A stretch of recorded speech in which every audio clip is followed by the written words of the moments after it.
ಸರ್ಕಾರ ಹಾಗೂ NWKRTC ನಡುವಿನ ತಿಕ್ಕಾಟ ಮುಗಿತಾ ಇಲ್ಲ. ಸರ್ಕಾರದ ಗೊಂದಲದಿಂದಾಗಿ ಬೀದಿಗೆ ಬಿದ್ದಂತ ಯುವಕರ ಭವಿಷ್ಯ. ನೇಮಕಾತಿ ಅಧಿಸೂಚನೆ ಬದಲಾವಣೆಗೆ ಅಭ್ಯರ್ಥಿಗಳು ಆಕ್ರೋಶವನ್ನ ವ್ಯಕ್ತಪಡಿಸ್ತಾ ಇದ್ದಾರೆ. ವಾಯುವ್ಯ ಕರ್ನಾಟಕ ರಾಜ್ಯ ಸಾರಿಗೆ ಸಂಸ್ಥೆಯ ವಿರುದ್ಧ ಕಿಡಿಕಾರಿದ್ದಾರೆ ಯುವಕರು. ಅಭ್ಯರ್ಥಿಗಳ ಆಕ್ರೋಶ ಮತ್ತಷ್ಟು ಹೆಚ್ಚಾಗ್ತಾ ಇದೆ. ಹುಬ್ಬಳ್ಳಿಯ ಗೋಕುಲ್ ರಸ್ತೆಯಲ್ಲಿರುವಂತಹ ಕಚೇರಿ ಬಳಿ ಆಕ್ರೋಶವನ್ನ ವ್ಯಕ್ತಪಡಿಸಿದ್ದಾರೆ. ಸರ್ಕಾರದ ಅಧಿಸೂಚನೆಗಾಗಿ ಕಾಯ್ತಾ ಇದ್ದವರು, ತಮ್ಮ ಭವಿಷ್ಯ ಕಟ್ಕೊಳ್ಬೇಕು ಅಂತ ಕಾಯ್ತಾ ಇದ್ದವರು ಈ ರೀತಿಯಾಗಿ ನಮ್ಮ ಭವಿಷ್ಯ ಬೀದಿಗೆ ಬೀಳ್ತಾ ಇದೆ ಅಂತೇಳಿ ಆಕ್ರೋಶವನ್ನ ವ್ಯಕ್ತಪಡಿಸ್ತಾ ಇದ್ದಾರೆ.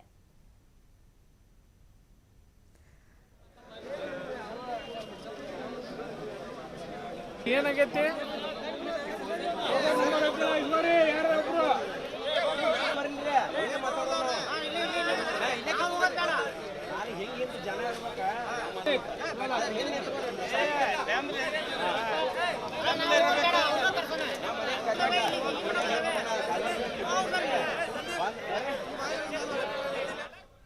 ಹಾಗಾದ್ರೆ NWKRTC ಮತ್ತು ಈ ರೀತಿಯಾಗಿ ನೌಕರರು ಸರ್ಕಾರದ ನಡುವೆ ಆಗ್ತಾ ಇರುವಂತಹ ತಿಕ್ಕಾಟಕ್ಕೆ ಸಂಬಂಧಪಟ್ಟಂತೆ ಡೀಟೇಲ್ಸ್ ನೋಡೋದಾದ್ರೆ 2019ರಲ್ಲಿ ವಾಯುವ್ಯ ಸಾರಿಗೆಯಲ್ಲಿ ಚಾಲಕರ ನೇಮಕಾತಿಯನ್ನು ಕರೆದಿದ್ರು.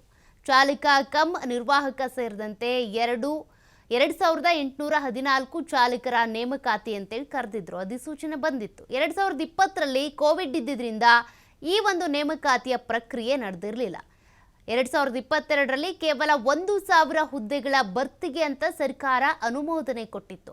ಅದರ ಅನ್ವಯ 2024ರ ಮಾರ್ಚ್ನಿಂದ 1000 ಹುದ್ದೆಗಳಿಗೆ ನೇಮಕಾತಿ ಪ್ರಕ್ರಿಯೆ ಕೂಡ ಶುರುವಾಯಿತು. ಈ ನಿರ್ಧಾರದಿಂದಾಗಿ 1814 ಹುದ್ದೆಗಳಿಂದ ಅಭ್ಯರ್ಥಿಗಳು ವಂಚಿತರಾದರು. ಹೀಗಾಗಿ ಹಿಂದೆ ಹೊರಡಿಸಿದಂಥ ಅಧಿಸೂಚನೆಯಂತೆ ನೇಮಕಾತಿಯನ್ನ ಮಾಡಿಕೊಳ್ಳಿ ಅನ್ನೋದು ಆಗ್ರಹ. ಉತ್ತರ ಕರ್ನಾಟಕಕ್ಕೆ ಅನ್ಯಾಯ ಮಾಡಲಾಗ್ತಾ ಇದೆ ಅಂತೇಳಿ ಕಿಡಿಕಾರ್ತಾ ಇದ್ದಾರೆ ಅಭ್ಯರ್ಥಿಗಳು. ವಿವಿಧ ಬೇಡಿಕೆಗಳನ್ನ ಈಡೇರಿಸ್ತಾ ಇದ್ರೆ ಹೋರಾಟದ ಎಚ್ಚರಿಕೆಯನ್ನು ಕೂಡ ಕೊಟ್ಟಿದ್ದಾರೆ. ಇದೇ ಇವರ ಆಕ್ರೋಶಕ್ಕೆ ಕಾರಣ. ಇದಕ್ಕೆ ಸಂಬಂಧಪಟ್ಟಂತೆ ನಮ್ಮ ಪ್ರತಿನಿಧಿ ಯಲ್ಲಪ್ಪ ಅಲ್ಲಿರುವಂಥ ಅಭ್ಯರ್ಥಿಗಳನ್ನ ಪ್ರತಿಭಟನಾಕಾರರನ್ನ ಮಾತನಾಡಿಸಿದ್ದಾರೆ, ನೋಡೋಣ. NWKRTC ಮತ್ತು ಸರ್ಕಾರದ ತಿಕ್ಕಾಟದ ನಡುವೆ ಇಲ್ಲಿ ಅಂದರೆ ಸಾವಿರಾರು ಅಭ್ಯರ್ಥಿಗಳ ಭವಿಷ್ಯ ಇಲ್ಲಿ ಬೀದಿಗೆ ಬಿದ್ದಿದೆ. ಇವರು 2014 ಇಲ್ಲಿ ಅಂದರೆ ವಾಯುವ್ಯ ಕರ್ನಾಟಕ ರಸ್ತೆ ಸಾರಿಗೆ ಸಂಸ್ಥೆ ಹುದ್ದೆಗಳಿಗಾಗಿ ಒಂದು ಅರ್ಜಿಯನ್ನು ಕರೆತು ಆ ಅರ್ಜಿಗೆ ಇಲ್ಲಿ ಅಂತಂದರೆ ಅರ್ಜಿ ಹಾಕಿದವರು ಅಂದರೆ ನೇಮಕಾತಿಗೆ ಅರ್ಜಿ ಹಾಕಿದವರು ಬರೋಬ್ಬರಿ ಇಲ್ಲಿ 56ರಿಂದ 57 ಸಾವಿರ ಜನ. ಆದರೆ ಇಲ್ಲಿ ಸರ್ಕಾರದ ಹಣಕಾಸು ಇಲಾಖೆಯಿಂದ ಇಲ್ಲಿ ವಾಯುವ್ಯ ಕರ್ನಾಟಕ ರಸ್ತೆ ಸಾರಿಗೆ ಸಿಕ್ಕಿದ್ದು ಕೇವಲ 1000ಗಳನ್ನು ನೇಮಕಾತಿ ಮಾಡಬೇಕು ಅಂತೇಳಿ. ಆದರೆ ಉಳಿದವ್ರನ್ನೂ ನೇಮಕ ಮಾಡಿಕೊಳ್ಳಿ, ನಮ್ಮ ಇಲ್ಲಿ ಅಂತಾರೆ ಜೀವ ಈಗಾಗಲೇ ನಮ್ಮ ಭವಿಷ್ಯ ಇದೆ, ನಮ್ಮ ಭವಿಷ್ಯವನ್ನು ರೂಪಿಸಿಕೊಳ್ಳಿ ಅಂತಿದ್ರೆ ಈಗಾಗಲೇ ಒಂದು ವಾರದ ಹಿಂದ್ಗಡೆ ಅಷ್ಟೇ ಇಲ್ಲಿ ವಾಯುವ್ಯ ಕರ್ನಾಟಕ ರಸ್ತೆ ಸಾರಿಗೆ ಸಂಸ್ಥೆ ವಿರುದ್ಧ ಬೀದಿಗಿಳಿದು ಹೋರಾಟವನ್ನು ಮಾಡಿದ್ರು. ಈಗ ಮತ್ತೆ ಬೀದಿಗಿಳಿದು ಹೋರಾಟ ಮಾಡ್ತಿದ್ದಾರೆ. ಮುಂದಿನ ನಡೆ ಏನನ್ನೋದ್ರ ಬಗ್ಗೆ ಹೋರಾಟಗಾರನೇ ಮಾತಾಡ್ತೀನಿ. ಸರ್, ಮುಂದಿನ ನಡೆ ಏನು ಸರ್? ಈಗಾಗಲೇ ಕಳೆದ ವಾರ ನಾವು ವ್ಯವಸ್ಥಾಪಕ ನಿರ್ದೇಶಕರಿಗೆ ಮನವಿಯನ್ನು ಕೊಟ್ಟಿದ್ವಿ. ಆ ಮನವಿಯ ಕುರಿತಂತೆ ಚರ್ಚೆ ಮಾಡಲಿಕ್ಕೆ ಇವತ್ತು ನಾವು ವ್ಯವಸ್ಥಾಪಕ ನಿರ್ದೇಶಕರ ಕಡೆ ಹೋಗಿದ್ವಿ. ವ್ಯವಸ್ಥಾಪಕ ನಿರ್ದೇಶಕರು ಹೇಳ್ತಾ ಇರತಕ್ಕಂಥದ್ದು ಏನಂದರೆ, ವಯೋಮಿತಿ ಸಡಿಲಿಕೆಯನ್ನು ನಾನು ಹೊಸ ನೇಮಕಾತಿಯಲ್ಲಿ ಮಾಡಿಕೊಡ್ತೀನಿ ಅಂತಕ್ಕಂಥ ಒಂದು ನಿರ್ದೇಶನಕ್ಕಾಗಿ ಸರ್ಕಾರದಿಂದ ಕಾಯ್ತಾ ಇದ್ದೇನೆ ಅಂತೇಳಿ. ನಾವು ಹೇಳ್ತಾ ಇರೋದು, ನೀವು ಹೊಸ ವಯೋಮಿತಿ ಸಡಿಲಿಕೆಯನ್ನು ಕೊಡೋದರ ಜೊತೆಗೆ ಹೊಸ ಕಾಲ್ ಫಾರ್ಮನ್ನು ನೀವು ಯಾವುದೇ ಕಾರಣಕ್ಕೂ ಮಾಡಬಾರ್ದು ಅಂತಕ್ಕಂಥ ಮಾತನ್ನು ಹೇಳ್ತಾ ಇದ್ದೇವೆ. ಯಾಕೆಂದರೆ ಈಗಾಗಲೇ ನೀವೇ ಅಭ್ಯರ್ಥಿಗಳನ್ನು ಆಯ್ಕೆ ಮಾಡಿ 21,000 ಜನರ ಶಾರ್ಟ್ ಲಿಸ್ಟನ್ನು ಮಾಡಿದ್ದೀರಿ. ಇದಕ್ಕಾಗಿ 3 ಕೋಟಿ ರೂಪಾಯಿಯನ್ನು ನಿಗಮದಿಂದ ಈಗಾಗಲೇ ವೆಚ್ಚ ಆಗಿದೆ. ಮತ್ತೆ ನೀವು ಹೊಸ ನೇಮಕಾತಿಗೆ ಕರೆದರೆ ಮತ್ತೆ ಅನೇಕ ಜನ ಅಪ್ಲಿಕೇಶನ್ ಹಾಕ್ತಾರೆ, ಮತ್ತೆ ನೀವು ನಿಗಮದಿಂದ ಆರ್ಥಿಕ ಹೊರೆ ಆಗುತ್ತೆ ಅನ್ನೋ ಕಾರಣಕ್ಕೆ ನೀವು ಕಾಲ್ ಫಾರ್ಮ್ ಮಾಡಬೇಡ್ರಿ. ಈಗಾಗಲೇ ನೀವೇ ಪರೀಕ್ಷೆ ಮಾಡಿರ್ತಕ್ಕಂಥ ಅಭ್ಯರ್ಥಿಗಳನ್ನೇ ನೀವು ನೇಮಕಾತಿಯನ್ನು ಮಾಡಿಕೊಳ್ಳ್ರಿ ಅಂತ. ಆ ಸಂದರ್ಭದಲ್ಲಿ ನಮಗೆ ಒಂದು ಪ್ರಶ್ನೆಯನ್ನು ವ್ಯವಸ್ಥಾಪಕ ನಿರ್ದೇಶಕರು ಕೇಳಿದ್ದಂದರೆ, ಆವಾಗ ನಾವು ಡಿಯನ್ನು ಕರೆತಾ ಇದ್ದೀವಿ, ಈಗ ನಮಗೆ ಡಿ ಕಮ್ ಸಿ ಬೇಕಾಗಿದೆ ಅಂತೇಳಿ.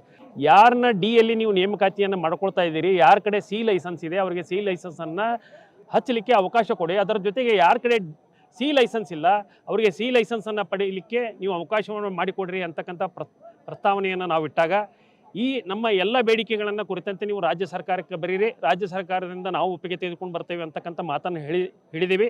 ಅದಕ್ಕೆ ವ್ಯವಸ್ಥಾಪಕ ನಿರ್ದೇಶಕರು ಸಕಾರಾತ್ಮಕವಾಗಿ ಸ್ಪಂದನೆಯನ್ನು ಮಾಡಿ ನಿಮ್ಮ 5 ಬೇಡಿಕೆಗಳನ್ನು ಸಂಬಂಧ ಕುರಿತಂತೆ ನಾನು ರಾಜ್ಯ ಸರ್ಕಾರಕ್ಕೆ ಪತ್ರವನ್ನು ಬರೆದು ನಿಮಗೆ ಒಂದು ಕಾಪಿಯನ್ನು ಇನ್ನೊಂದು 2-3 ದಿವಸದಲ್ಲಿ ಕೊಡ್ತೇನೆ ಅಂತ ಹೇಳಿದ್ದಾರೆ. ಕುಟುಂಬಗಳ ಬೀದಿ ಬರುವಂಥ ಕೆಲಸ ಆಗ್ತಾ ಇದೆ. ಇದನ್ನು ನಿಲ್ಲಿಸಬೇಕು. ಇದನ್ನು ಅವ್ರು ನಿಲ್ಲಿಸಿ ನಮ್ಮ 1814 ಸಿಬ್ಬಂದಿಗಳನ್ನು ತುಂಬಿಕೊಳ್ಳೇಬೇಕು. ಆಮೇಲೆ ಪ್ರೈವೇಟ್ದವ್ರನ್ನ ತಗೊಂಡು ಕಡಿಮೆ ಪಗಾರ ಕೊಡ್ತಾ ಇದೀವಿ ನಾವು ಅಂತೇಳಿ, ಕಡಿಮೆ ಪಗಾರ ಕೊಡ್ತಾ ಇದ್ದೇವೆ ಅಂತೇಳಿ ಅವ್ರನ್ನ ತಗೊಂಡು ಬಸ್ ಚಾಲನೆ ಮಾಡೋದಕ್ಕಿಂತ, ಯಾಕಂತಂದ್ರೆ ಅವರು 45-46 ಮಾರ್ಕ್ಸ್ ತಗೊಂಡ್ ಬಂದಿರೋರಲ್ಲ, 20-22 ಮಾರ್ಕ್ಸ್ ತಗೊಂಡ್ ಬಂದು ಡಿಪಾಸಿಟ್ ಅಂತ ಒಂದು 40-50 ಸಾವಿರ ಕಟ್ಟಿ ಬಂದವ್ರನ್ನ ತಗೊಂಡು ಜನರ ಜೀವನದ ಜೊತೆ ಆಟ ಆಡೋದಕ್ಕಿಂತನೂ ಇಲ್ಲಿ ಮಾರ್ಕ್ಸ್ ಅನ್ನ ತಗೊಂಡು ಸರಿಯಾದ ವೇ ಒಳಗೆ ಬರುವಂತವ್ರನ್ನ ದಯವಿಟ್ಟು ಅವರು ನೌಕರಿಗೆ ತುಂಬಿಕೊಳ್ಳಿ ಅನ್ನೋದು ಒಂದೇ ನಮ್ಮ ಆಸೆ. ಇದರ ಜೊತೆಗೆ ಅವ್ರು ಏನಾದ್ರು ತುಂಬಿಕೊಂಡಿಲ್ಲ ಅಂದ್ರೆ ನಮ್ಮ ಉಗ್ರವಾದ ಹೋರಾಟವನ್ನು ನಾವು ಮುಂದೆ ಮಾಡೇ ಮಾಡ್ತೀವಿ, ಅದಂತೂ 100%. ಸರ್ಕಾರ ಇಲ್ಲಿ ಎಚ್ಚೆತ್ತುಕೊಳ್ಬೇಕು. ಇಲ್ಲಿ ವಾಯುವ್ಯ ಕರ್ನಾಟಕ ರಸ್ತೆ ಸಾರಿಗೆ ಸಂಸ್ಥೆಗೆ ಇಲ್ಲಂದ್ರೆ ಹಣಕಾಸು ಇಲಾಖೆಯಿಂದ ಅನುಮತಿ ಕೊಡಿಸಿ ಉಳಿದ ಹುದ್ದೆಗಳನ್ನು ನೇಮಕ ಮಾಡಿ ನಮ್ಮ ಭವಿಷ್ಯ ರೂಪಿಸಿಕೊಳ್ಳಲು ಅನುವು ಮಾಡಿ ಕೊಡಬೇಕು ಅನ್ನೋದು ನೊಂದ ಅಭ್ಯರ್ಥಿಗಳ ಮಾತು. ಕ್ಯಾಮ್ರಾ ಪರ್ಸನ್ ಜೊತೆ ಯಲ್ಲಪ್ಪ ಸೊಲಗಪ್ಪ, TV5 ಹುಬ್ಬಳ್ಳಿ.